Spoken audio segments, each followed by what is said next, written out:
Tidak mau kita disalah-salahkan, dan tidak mau kita dimusyrik-musyrikan, dan tidak mau kita kemudian dituduh bahwa ini tidak sejalur dengan aturan Allah, aturan Nabi Muhammad, dan aturan agama. Ditertawakan kalau misal sehabis sholat, Anda, kita semua salaman, ditertawakan oleh mereka-mereka. Apa-apaan itu tidak ada ajaran dari Rasulnya. Coba. Lah, inilah yang kemudian masyarakat geram.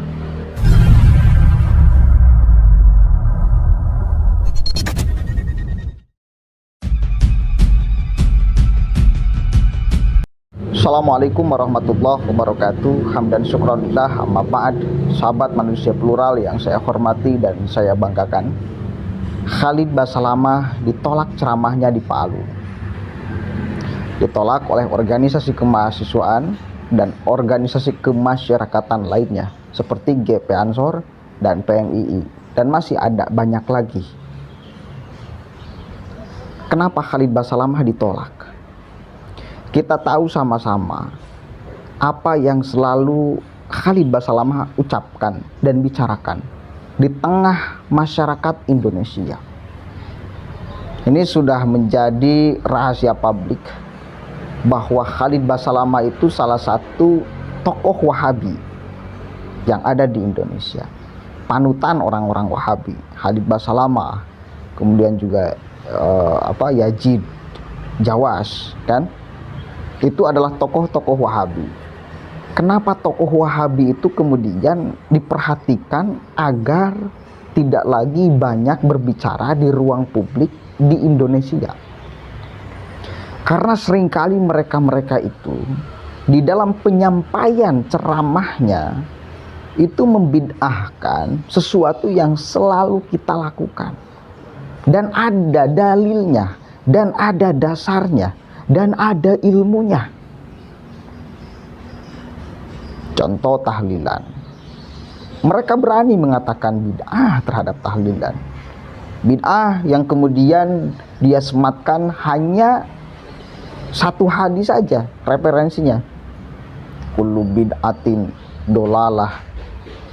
Ya, seluruh kemudian sesuatu yang bid'ah itu dolalah. Gak ada menurut mereka itu bid'ah hasanah. Perlu diketahui bid'ah itu sesuatu yang tidak dikerjakan oleh Rasul lalu kita melakukan, kan gitu. Nah, sementara di dalam pemahaman kita, dan memang sudah diterapkan sedari dulu, dan memang ada dasarnya, ada beberapa perkara, ada beberapa perilaku yang kita sering melakukan itu, ya.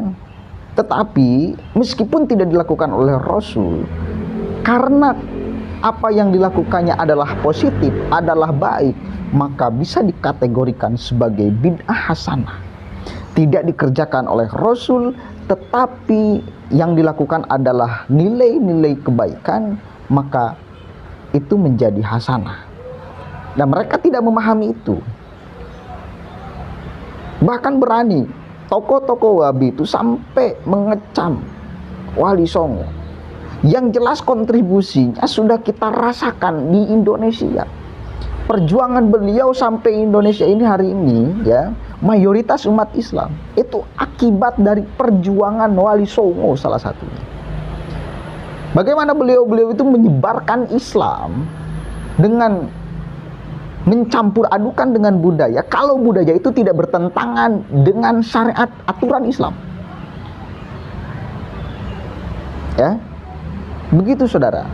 Jadi, nah, yang begitu-begitu itu orang-orang Wahabi tidak memahami.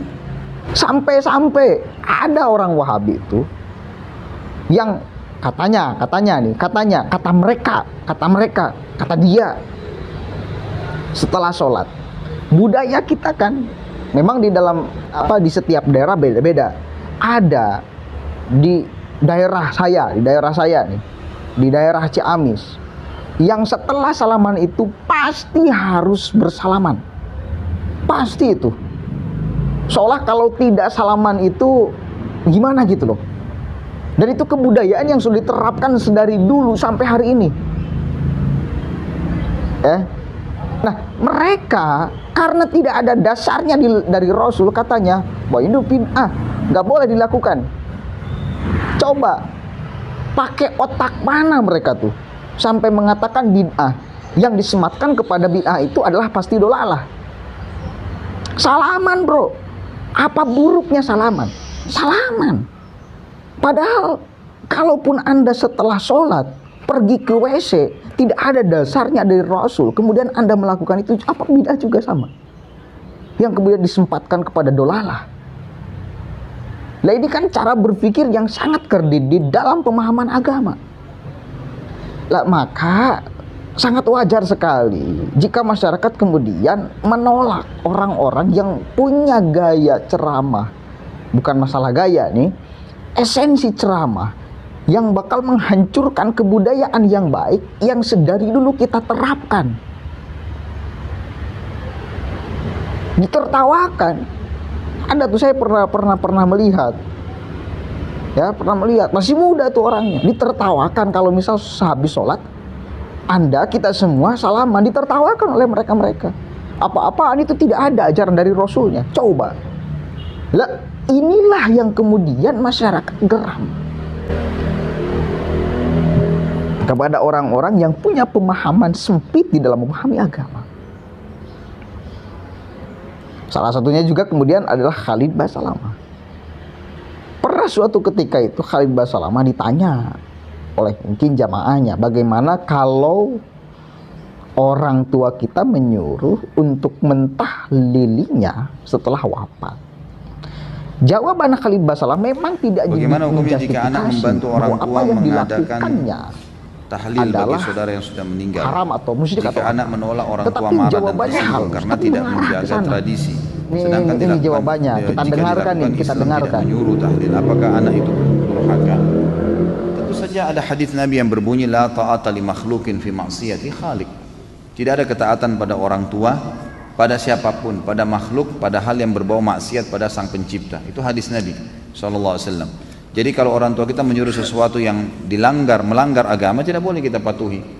Itu tidak durhaka namanya. Jadi kan perempuan disuruh buka jilbabnya atau dilarang sholat, ya, atau melakukan perbuatan-perbuatan bid'ah yang Nabi tidak contohkan, maka itu hak kita untuk menolak. Karena itu haknya Allah Subhanahu wa taala. Allahu a'lam. Yang saya tahu itu tidak, dia jangan juga teriak-teriak, marah-marah, enggak. Sampaikan apa adanya. Suruh saya apa saja ayah, suruh apa saja ibu, yang penting agama tidak larang atau Rasulullah perintahkan, saya akan lakukan apa saja, silakan suruh. Ya, kalau mereka tersinggung, cari ridhonya, memberikan hadiah, minta maaf, nggak apa-apa gitu kan, tapi jangan lakukan. Ya, jangan dilakukan. Kalau Anda sudah tahu itu tidak pernah ada contoh dari Nabi SAW, saya sarankan jangan dilakukan. Ya.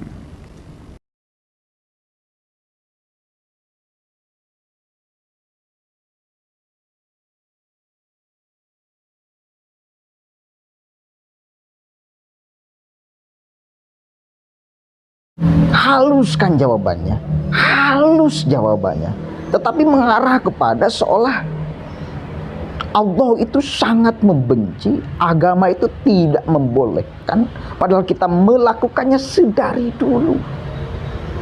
Itu ajaran warisan Wali Songo yang positif, yang baik, yang pasti atas dasar Al-Quran, hadis, ijma, qiyas, pasti benar. Itu, jadi wajar saja kalau elemen masyarakat kemudian menolak. Nah, saya harap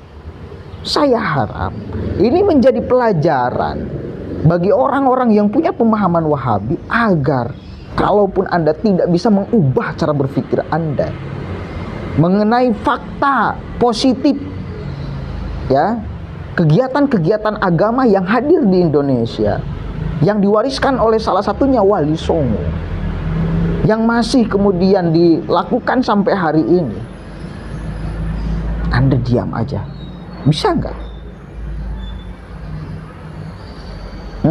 Bisa nggak?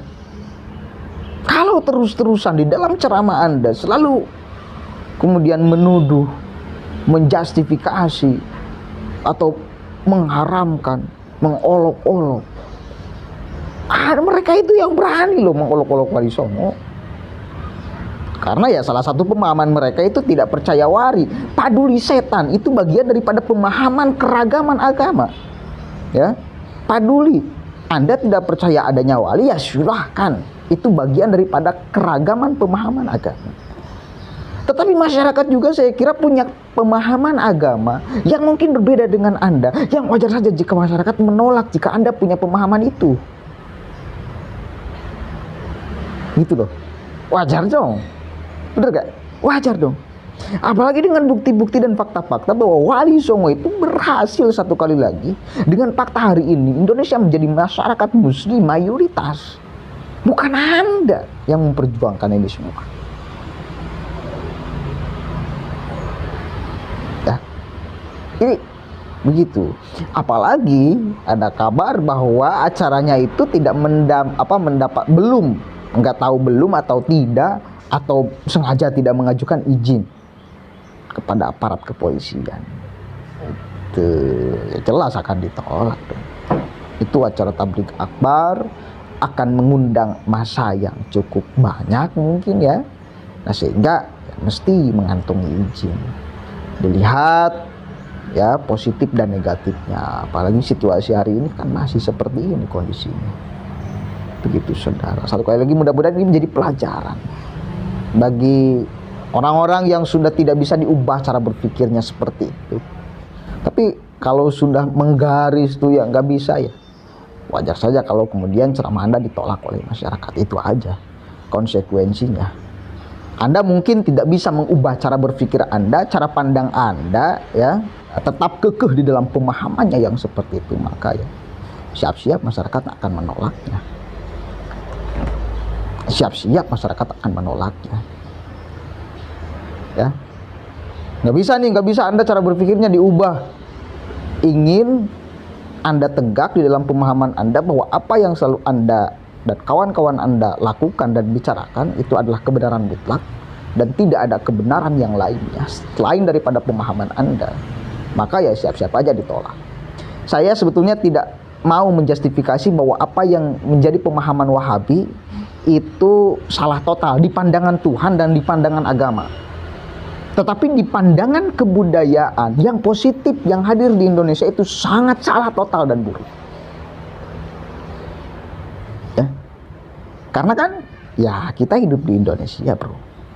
Harus sadar. Satu kali lagi nih. Saya tidak berani menjustifikasi apalagi mengklaim atas nama Tuhan dan agama bahwa apa yang dilakukan dan dibicarakan selalu oleh kelompok-kelompok Wahabi sebagai sesuatu yang menyimpang di dalam aturan agama dan di dalam aturan Tuhan. Tetapi akan saya katakan bahwa apa yang mereka lakukan dan bicarakan itu menyimpang dari tradisi yang kita lakukan sedari dulu, yang itu positif menurut pandangan kita, menurut pandangan agama, dan menurut pandangan Tuhan. Dan sah kalau kita mengklaim bahwa apa yang kita lakukan, apa yang masyarakat Indonesia lakukan adalah kebenaran. Dan tidak mau kita disalah-salahkan, dan tidak mau kita dimusyrik-musyrikan, dan tidak mau kita kemudian dituduh bahwa ini tidak sejalur dengan aturan Allah, aturan Nabi Muhammad, dan aturan agama. Kalau masih Anda ya ceramahnya seperti itu, maka ya siap-siap saja. Terus-terusan Anda akan ditolak di mana-mana. Mudah-mudahan ada manfaatnya dan mudah-mudahan ini tolakan dari masyarakat menjadi cambukan ya, menjadi cambukan bagi Khalid Basalamah dan kawan-kawannya. Allahumma fiqil aqwamit thariq. Wallahu a'lam bishawab. Assalamualaikum warahmatullahi wabarakatuh.